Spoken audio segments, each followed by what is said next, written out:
जिन्हें तीनों लोकों में पूजा जाता है, स्वर्ग लोक, मृत्यु लोक, पाताल लोक, जिनके द्वार पर 33 कोटि देवता गण प्रार्थना करने के लिए खड़े रहते हैं, भगवान श्री गणपति महाराज की कृपा हम सभी पर बरसती रहे।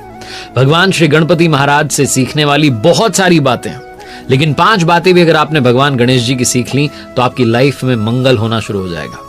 आप देख रहे हैं लर्निंग सीरीज सीखोगे नहीं तो जीतोगे कैसे। मैं हूं आरजे कार्तिक। आइए शुरू करते हैं 5 लर्निंग्स फ्रॉम लॉर्ड गणेशा।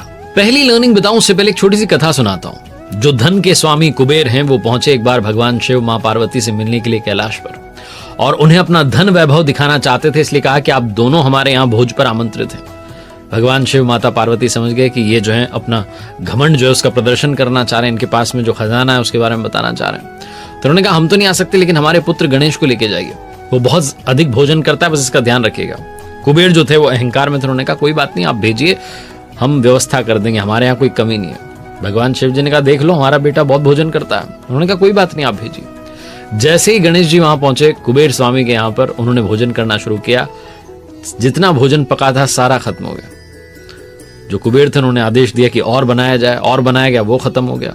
भंडारे में जो बचा था वो भी खत्म हो गया। धीरे धीरे धीरे सारा भोजन खत्म हो गया। कुबेर को समझ में नहीं आया कि अब जो अतिथि आए इनको कैसे तृप्त किया जाए। दौड़ करके पहुंचे वापस भगवान शिव के पास, कहने लगे कि आप सही कह रहे थे, आपका जो पुत्र है वो तो बहुत भोजन करता है, अब क्या किया जाए। तो भगवान शिव ने कहा आप ये 1 मुट्ठी चावल ले जाइए और प्रेम पूर्वक उनको परोसिएगा, वो आपका भोजन स्वीकार कर लेंगे। वो 1 मुट्ठी चावल जाकर के गणेश जी की थाली में रखा और गणेश जी का पेट भर गया।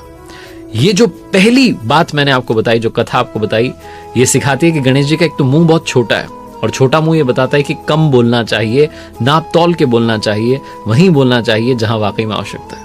और दूसरी बात जो है, ये पहली जो कथा है आपको सिखाती है कि जीवन में विनम्रता को लेकर के आइए। अगर आप थोड़ा भी ईगो लेकर के आएंगे तो भगवान भी आपसे प्रसन्न नहीं होंगे, उनको भी विनम्रता ही पसंद आती है। दूसरी कथा बताता हूं और दूसरी लर्निंग आपको बताता हूं जो हमें सीख लेनी चाहिए भगवान गणेश जी से। पौराणिक कथा है कि प्राचीन काल में अनलासुर नाम का एक दैत्य राक्षस था, जिसने स्वर्ग में, धरती में त्राहिमाम मचाया हुआ था। और वो एक ऐसा दैत्य था जो ऋषियों को, मुनियों को, मनुष्यों को जिंदा निगल जाता था। उसके अत्याचार से परेशान होकर के सब जो थे भगवान शिव के पास पहुंचे, जाकर के कहने लगे कि हमें बचाइए।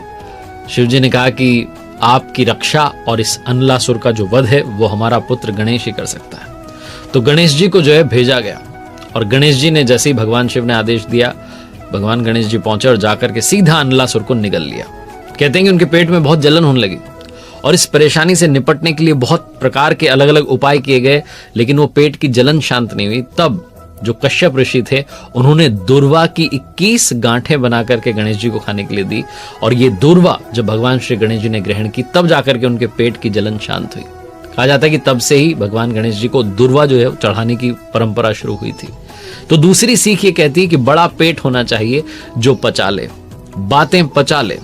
कई लोगों के पेट में बात नहीं पचती और इसी वजह से कई घरों में विवाद हो जाते हैं, कई दोस्तियां टूट जाती हैं, कई रिश्ते बिखर जाते हैं। बात को अपने पास ही रखना हमें सीखना चाहिए, जो कि भगवान श्री गणेश का जो बड़ा पेट है वो हमें सिखाता है कि पचाना भी चीजों को, बातों को आना चाहिए। तीसरी जो बड़ी बात सीखने को मिलती है वो ये है कि बड़े कान जो भगवान गणेश जी के हैं वो हमें सिखाते हैं बहुत ध्यान से सुनना चाहिए।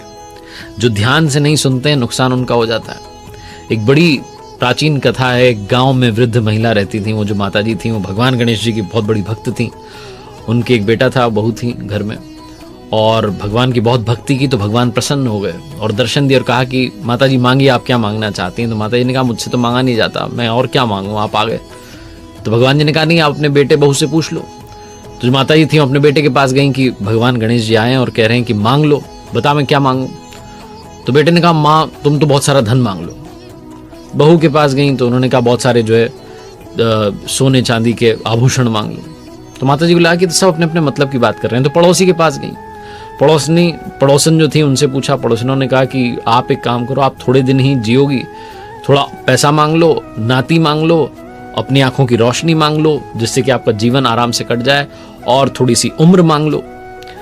तो माता जी ने कहा भगवान गणेश जी से कि अगर आप वाकई में प्रसन्न हो गए और आप मुझे वरदान ही देना चाहते हैं तो आप मुझे 9 करोड़ की माया दें, निरोगी काया दें, अमर सुहाग दें, आंखों की रोशनी दें, नाती दें, पोता दें, और सारे परिवार को सुख दें, और अंत में मुझे मोक्ष दें। तो भगवान गणेश जी ने कहा कि आपने तो मुझे ठग लिया, आपने इतना कुछ मांग लिया, लेकिन फिर भी जो आपने मांगा है, आपको मैंने वचन दिया था आपको सब कुछ मिलेगा। और ये कहकर के वो अंतर ध्यान हो गए। माता जी ने जो कुछ मांगा सचमुच उन्हें मिल गया। तो हम भी प्रभु से ही प्रार्थना करते हैं कि जैसे उनको मिला वैसे हमें मिल जाए। और ये कथा जो इसका सार यही कहता है कि बड़े कान जो होते हैं ध्यान से सुनने की क्षमता लेकर के आते हैं। बड़े कान होने की वजह से वो हर छोटी बड़ी बात को सुनने का प्रतीक है। अगर आप लाइफ में अच्छा मैनेजमेंट चाहते हैं तो हर किसी की बात को बहुत ध्यान से सुनिए। ये सिर्फ और सिर्फ तब पॉसिबल है जब आप उसी मोमेंट में, उसी लम्हे में रहें। कई बार हम लोगों के साथ बैठे होते हैं लेकिन हमारा ध्यान उस जगह पर नहीं होता। कई सारी बातें हमें सुनाई ही नहीं देती क्योंकि हमारा मन कहीं और भाग रहा होता है। इसलिए ध्यान से सुनना शुरू कीजिए। चौथी कथा आपको सुनाता हूं। एक बार गणपति महाराज जो है अपने मुनि पुत्रों के साथ में पाराशर ऋषि के आश्रम में खेल रहे थे और वहां पर तब कुछ नाग कन्याएं आ गई और उनसे कहने लगी कि आप हमारे लोक में भी चलिए, पाताल लोक में। तो बहुत आग्रह किया तो गणपति जी उनके साथ में चले गए। और जब नाग लोक में पहुंचे तो नाग कन्याओं ने हर तरीके से उनका आदर सत्कार किया। तभी जो नागराज थे वासुकी, उन्होंने गणेश जी को देखा और देखा कि भाई ये जो मनुष्य है इसका जो सिर है ये हाथी का है। और वो उपहास उड़ाने लगे, मजाक उड़ाने लगे और उनके रूप का अलग अलग तरीके से वर्णन करने लगे। भगवान गणेश जी को क्रोध आ गया। उन्होंने वासुकी के फन पर पैर रख दिया, मुकुट को भी खुद पहन लिया। वासुकी की जो दुर्दशा हुई इसका समाचार सुनकर के उनके जो बड़े भाई थे शेषनाग वो आ गए।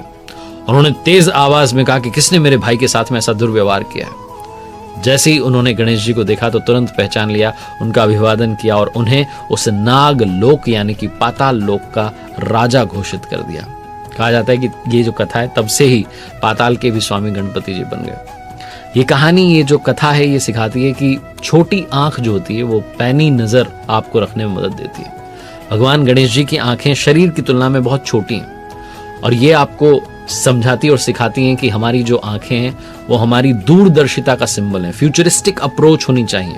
शरीर में बहुत छोटी सी होती हैं आंखें इतने बड़े शरीर में, लेकिन वो आंखें आपकी दुनिया बदल सकती हैं, आपकी दुनिया में बहुत सारा चेंज ला सकती हैं, बशर्ते आप उन आंखों में वो नजर डेवलप करें जो आपके लिए अच्छा भविष्य, सुंदर भविष्य देखती है। और अंतिम लर्निंग जो है वो ये कहती है कि अगर आपके पास में ज्ञान है तो उसका सही इस्तेमाल करना आना चाहिए।